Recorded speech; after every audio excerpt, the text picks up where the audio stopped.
நான் 50 ரூபா மாடு எடுத்தாலும் சரி, 1,50,000 ரூபா மாடு எடுத்தாலும் சரி, மாட்டை வாங்கிட்டா மாட்டுக்கு தகுந்த எல்லா பொருளும் அவங்க வீட்டில் இருக்கணும். சரிங்க. ஏன்னா மாடு நம்ம வாங்கி கொடுக்குற மாடெல்லாம் பார்த்தீங்கன்னா ஒரு நல்ல ஒரு குவாலிட்டியாக தான் எடுத்து கொடுக்குறோம். அதுக்கு தகுந்த மாதிரி அது சொகுசான ஒரு வாழ்க்கை தான் அது தேடுங்க. சரிங்க. அப்படிங்கும்போது பார்த்தீங்கன்னா ஃபார்ம்ல கொண்டு போய் நீட்டாக கட்டி அதுக்கு ப்ராப்பரான மெயின்டெனன்ஸ் பண்ணுவோம். சரிங்க.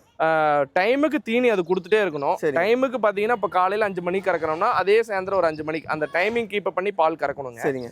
தீவனம் பார்த்தீங்கன்னா ஒரு அளவு தாங்கண்ணா. இப்போ ஒரு 20 லிட்டர் கெப்பாசிட்டி கறக்கிற மாட்டுக்கு காலையில் 5 கிலோ சாயந்தரம் 5 கிலோ எல்லாம் கலந்து வைக்கலாங்க. கோதுமை தவிடு, எஸ்கேஎம் தீவனம் இல்லை கேஎஸ் தீவனம், பருத்தி கொட்டை புண்ணாக்கு அவங்க ஏரியாக்கு என்ன கிடைக்குதோ அதுக்கு தகுந்த மாதிரி அவங்க செட் பண்ணிட்டா கண்டிப்பா மாடு சக்சஸ் பண்ணலாங்க.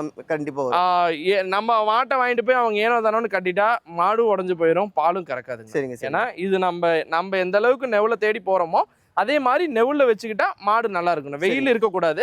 நெகிழ்ல கொண்டு போய் மாட்டை நீட்டா வச்சுட்டா கறவை வந்து ஃபெயிலியர். சரிங்க. ரொம்ப நன்றிங்க. நன்றிங்க.